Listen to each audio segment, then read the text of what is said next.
Colegas, boa tarde e bom congresso para todos e todas.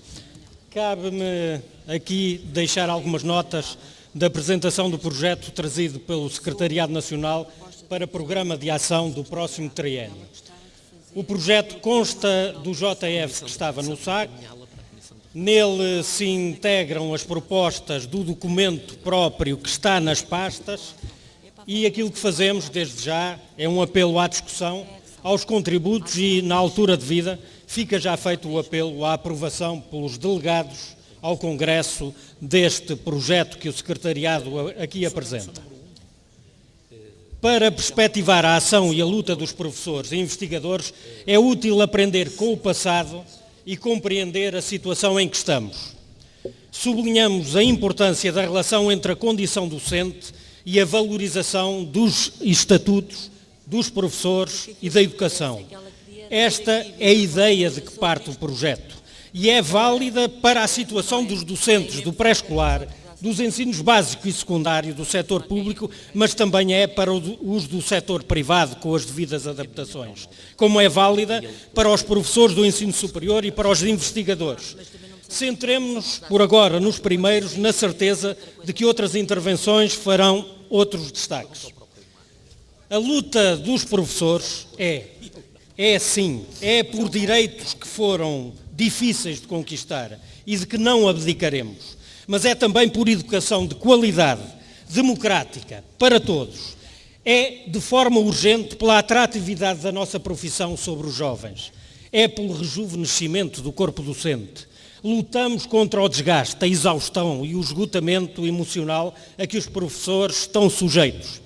A nossa luta é por um futuro melhor, pela escola democrática, e é, ela própria, uma valiosa contribuição para uma sociedade mais justa.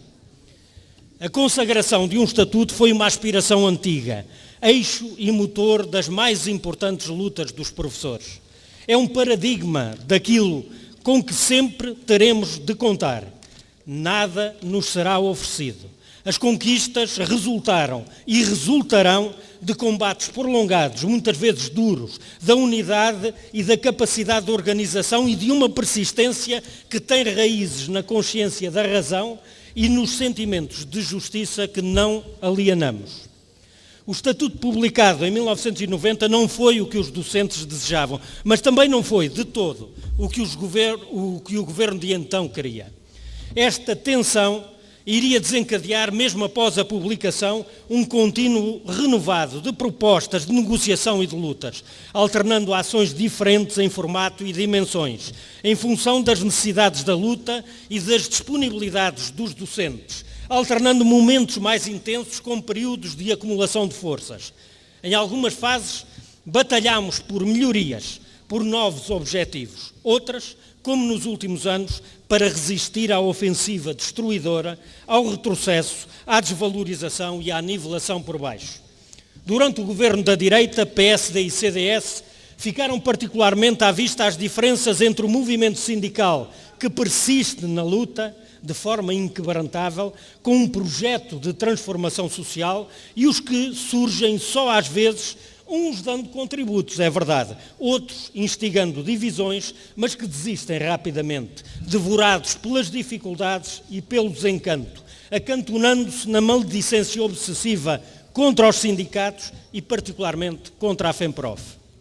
As eleições de outubro de 2015 permitiram o afastamento da direita do governo. Foi um acontecimento marcante.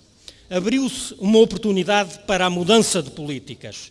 Contudo, perante desafios políticos e orçamentais mais exigentes, e não obstante as condições de apoio à esquerda, o governo minoritário do PS borregou quando era necessário que avançasse.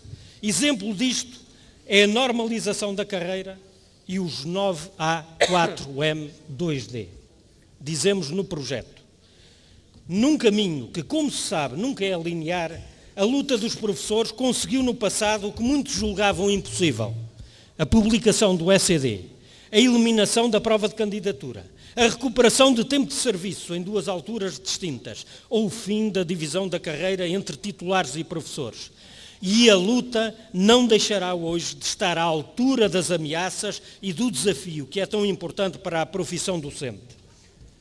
Ao fim de 30 anos, os maiores problemas do Estatuto não são de desatualização, são de desrespeito e de perversão das normas. Os docentes estão a ser sistematicamente explorados, maltratados e empobrecidos. O corpo docente envelhece e, por motivos que saltam à vista, ser professor deixou de ser uma aspiração significativa entre os jovens. Os governos não sabem disto? Sabem. Mas têm outras prioridades e outros destinos para os recursos públicos. Perguntamos no projeto do Programa de Ação: justificar-se-á a revisão do ECD? Seria importante para a valorização da carreira docente? Com que profundidade e em que condições políticas? A estratégia, exigindo ou aguardando alguma iniciativa formal de revisão, terá sempre de ter em consideração as condições políticas e a concreta correlação de forças que existir. Ainda é prematuro decidir, mas não é cedo para discutir. PS, PSD e CDS não disfarçam o objetivo de rever em baixa a carreira, acabar mesmo com ela. O pano de fundo é a diminuição de despesa dita excessiva com o trabalho e a condição profissional dos docentes. O roubo do tempo de serviço já visa operar, de facto, uma potente degradação e o embaratecimento da carreira que a lei consagra. Alegam em coro que é insustentável e procuram virar a opinião pública contra os professores. Na aproximação às eleições, cabe aos professores vigiar e contribuir para que não se verifiquem condições políticas favoráveis a quem quer atacar o Estatuto e destruir a carreira, o que desde logo estaria claramente facilitado com uma eventual maioria absoluta.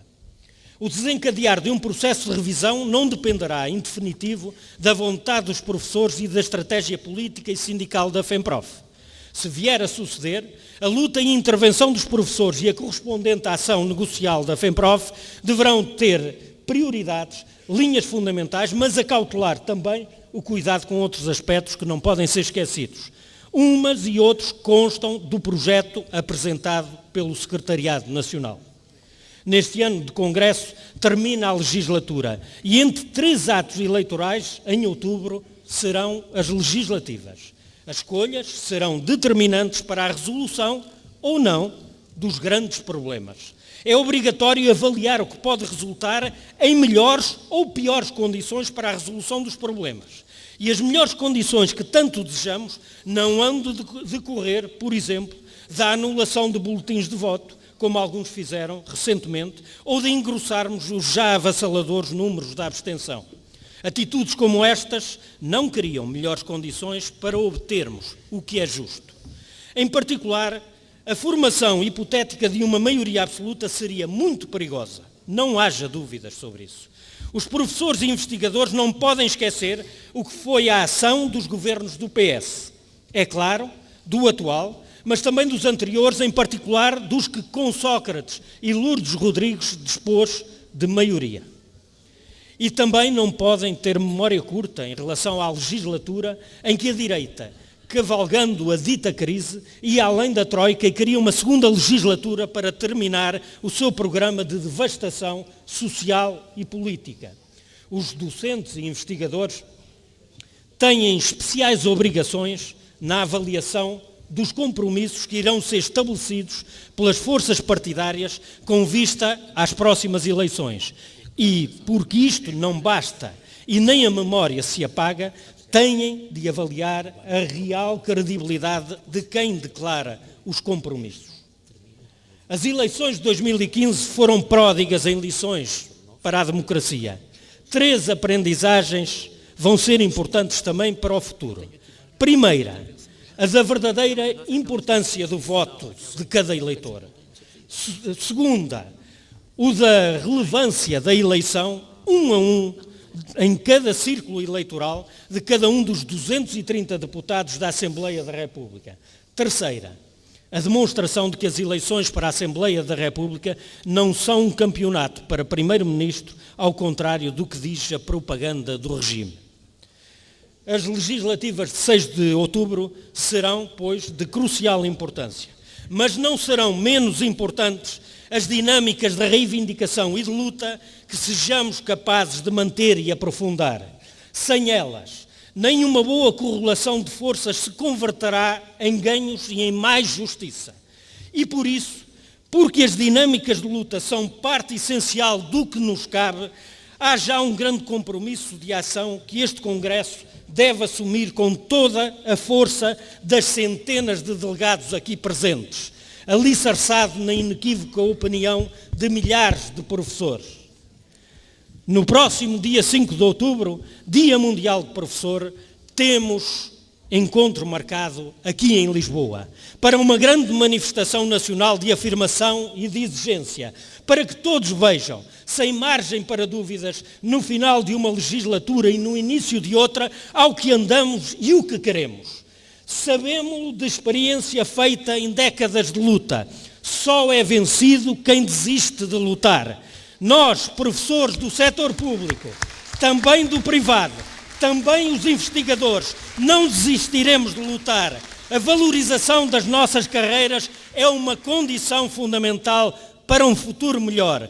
Viva a força e a luta dos professores, educadores e investigadores. Viva a FEMPROF! A luta continua!